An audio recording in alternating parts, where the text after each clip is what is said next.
This is the area near Sultan Mosque, around North Bridge Road. And there's a lot of pedestrian traffic here. And sometimes they spill onto the road, especially during the Friday prayers and all that. And on the other side, there are also very popular eating shops. So it is possible to take one lane away. I think we take a cue from Bencoolen Street, where we took 2 lanes away, and the traffic seems to be all right. Now, North Bridge Road is quite strange in the sense that North Bridge Road, South Bridge Road used to pair with New Bridge Road and Victoria Street to be one-way pairs. But now Victoria Street and New Bridge Road are widened to 8 lanes. So in that aspect, you can downgrade this road to be less important. So if you take 1 lane away, it's quite all right then for pedestrians. Either side, probably more on the mosque side. And of course, there are also roadside parkings, which can be really moved to the side road. So considering all this is a nice area, especially Kampung Glam. There are a lot of tourists, a lot of worshippers. I think it's a very good idea to, without much loss, and improve the amenity of the area. Balestier is a place which really should be a place, whereas at the moment it's a highway.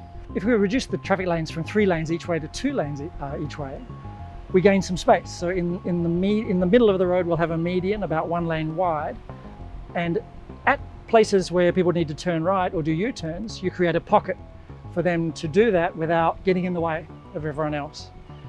Similarly, at the curbside, we've got an extra maybe 1.7 meters. We've extended the curb out. In some places, not in front of shop houses, but in some places we've got room to have another pocket, places for drop-offs, pickups, loading, unloading. And so the vehicles that currently stop on the double yellow lines and block the traffic in that lane would have somewhere to pull over and be out of the way as well. So even though we've reduced a lane each way, we actually keep the traffic capacity, because all of those things that are currently getting in the way in the curbside lane or in the centre lane, now they've got pockets to do their stuff.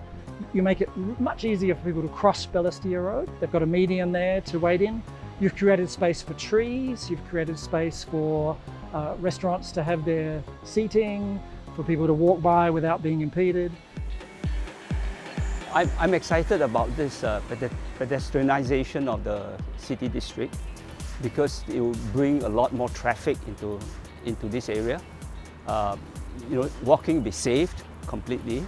And in fact, if you look at the major cities in Europe, most of their city centers are largely pedestrianized.